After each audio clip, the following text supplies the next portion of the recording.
Joining me on the line right now is Fred Fox, older brother, I should say, of Terry Fox. Of course, the Terry Fox run coming up in Cold Lake September 19th.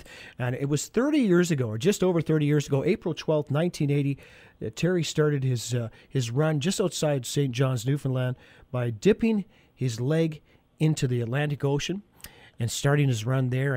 And by the time he got to Ottawa, the Prime Minister was waiting for him, and the run just took off and unfortunately was cut short just outside of Thunder Bay, Ontario. But the legacy still lives on, 30 years now, and one of the people that runs the foundation, the Terry Fox Foundation, Fred Fox, on the line with me right now. Fred, thanks for taking the time out to speak to us. I'm happy to be able to do that. It's an amazing year so far as we prepare for the run on the 19th of September.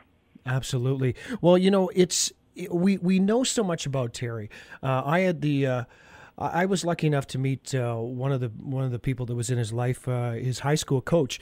I lived in the Lower Mainland in BC, and Terry Fox, of course, was the talk when we were kids in school, and everybody thought, well, this guy, just above and beyond what anybody had ever done in the past for cancer research. We actually had a chance to speak to his high school coach, or he had a chance to speak to us. Came into a class and told us about Terry in high school that was trying to get on the basketball team, but wasn't doing so well. Can you kind of give us a background on that story to give us an idea what kind of person Terry was? Oh, for sure. I mean, even from a younger age, even before high school, Mom tells a story about Terry. Anything he did, he never gave up. He started whatever he started, he finished, and that was kind of the way we were brought up. If you start something, you see it to the end. And when Terry hit junior high school in Port Coquitlam, he wanted to play basketball, wanted to play high school basketball. Literally in junior high, I was a year older than Terry. He was one of the smaller kids for his age in grade 8, grade 9, and he wanted to play for the basketball team, and certainly wasn't gonna make it based on his talent. And Coach McGill at the time, Bob McGill, came to Terry and said, "You know what, Terry? You're going to sit on the bench all year. I don't see you playing much. Why don't you join the cross country team or the wrestling team?" And that inspired Terry more. It gave him more determination, and he worked out every day, practiced at lunchtime. On the weekend, he could wherever him and his good buddy Doug Allworth could find a basketball they worked on their skills. And Terry eventually did play a few games that first year, became by the time he got to grade 10, was a starting guard and the captain, and once he graduated from grade 12, was voted Athlete of the Year based on his determination and attitude of never giving up.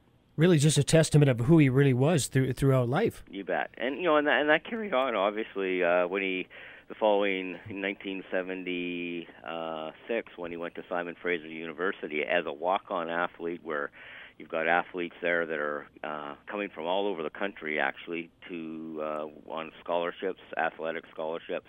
Terry went there, made the junior varsity team, but through pure determination, and I've talked to coaches from there that here Terry was on the basketball floor showing athletes that were probably better than him athletically what you can do on the floor. Terry set an example and made every other athlete on the floor better. He's an inspiration. He's an inspiration to everybody in his country. You and your family must be, just overcome with pride. And so proud of what Terry did.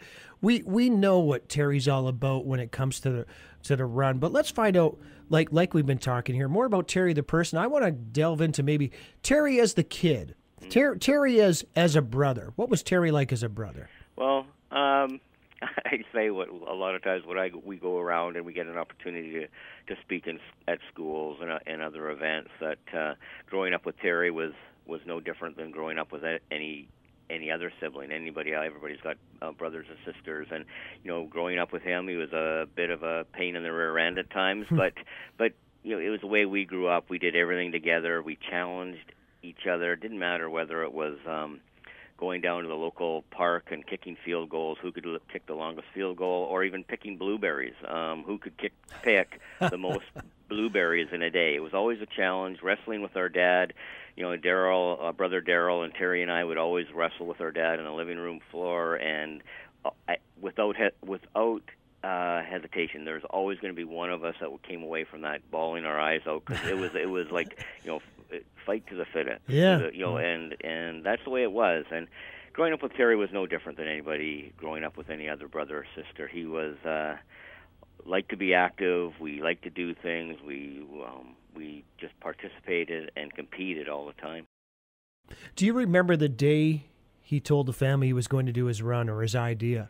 Yeah, that was in 1979. He had just gone up to Prince George to run a 17-mile race up there. It was called that at the time, the Prince George to Boston Marathon. It wasn't quite a marathon. It was only 17 miles. But Terry went up there with his good buddy Doug Allward, a good friend Rick Hansen that everybody knows, and our brother Darrell.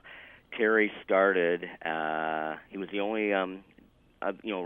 Rick Hansen did the race in his wheelchair, and Terry ran with his artificial leg. The first really competition that Terry had ran in as a amputee. Terry started at the start line with all the able-bodied athletes, but finished dead last. But that didn't bother Terry.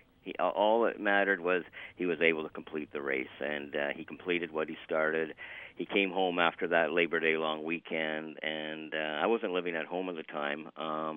Came home to our mom and dad and told them what his idea was. All this time we thought he was training for the Vancouver Marathon, which was held in May, but no, he came home and said, "Mom and Dad, I haven't been training for the marathon. I've been training to run across Canada." So he had this idea for a while. Yeah, and it was, again, we always talk about who influences us in our youth, and in high school. Bob McGill, the basketball coach, was one.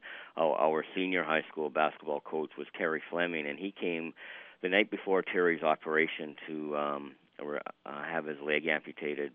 Terry Fleming came with Terry with a Runner's World magazine about a fellow who had ran the New York Marathon who was an amputee, and Terry, I think that was a seed planted in Terry's mind back then, and then he had the idea after taking chemotherapy in the hospital, VGH in Vancouver, seeing others going through the same thing, taking chemotherapy, some not ever leaving that hospital. Terry was bound and determined to make a difference in other people's lives, and he was an athlete, and he thought, why not run across Canada? So it was a bit of a shock to our mother, of course, being a protective parent, and she actually asked Terry, why the heck would you run across Canada? Just run from the Alberta-BC border into Stanley Park. You can raise money that way. And Terry's answer right away was, why would I run just across British Columbia when people right across the country get cancer? That's what I want to do. And she couldn't reply to that, obviously. An amazing story, and an amazing young man. I say that because he was a very young man. How much money has been raised since the start of that Marathon of Hope up to this present day? Yeah, since Terry's Marathon of Hope in 1980 to date, since last year's Terry Fox run, over $500 million has been raised. That is unbelievable. It is an amazing thing, and it's so many schools. I think in this country alone, we have over 9,000 schools involved that host their own Terry Fox runs. There's this year there'll be Terry Fox runs in 34 different countries around the world. So Terry's story, his legacy, has inspired so many people, not only here in Canada, but around the world. That has helped so many, too. There are cancers that were incurable years ago that people can go on now and lead a normal life and go into remission, thanks to people like Terry that have raised money. And that's what he wanted. That's truly what Terry's legacy has left us 30 years later. We hear almost every day from people who, through email or phone call or in a letter, that say thank you so much for what Terry has done. I'm alive 10 years later after I've been diagnosed because of what Terry started, or a family member of theirs is alive today because they've been given a better chance of surviving because of the work that Terry wanted to do 30 years ago. So, Terry would be so proud to know that he has made a difference, because that's all he wanted to do. He wanted to make a difference in so many people's lives. Well, he truly is a hero, and we thank him every day. And you know what? We thank you too, Fred, and for all that you do and carrying on with the foundation and your family and all the people that work hard there. And, of course, we thank all the people that come out to the runs. And, again, we've got that run coming up September 19th here in Cold Lake. I want to thank you for your time, Fred. Thank you. And again, if I can, I'd like to. It's not our family. It's again, it's been 30 years, and if it hadn't been for all the people who participate, donate, and volunteer their time to organize Terry Fox runs, like Sean does there in Cold Lake, and those are right across this country, Terry's legacy would have faded a long time ago. So we, as our family and the Terry Fox Foundation, needs to certainly thank everybody that's participated over these past 30 years. Absolutely. I think Terry's inspired a lot of heroes throughout the country. Yes, he has, and we hear that every day, that people go on, and because of Terry, Terry never gave up, and so many people have been inspired by Terry's attitude to do the same, not to give up. Absolutely. Fred, thank you so much for your time. Thank you. And we'll get this run underway, and we'll make it the best one yet. Thanks a lot, Chris. Take care, Fred. Okay, thank you.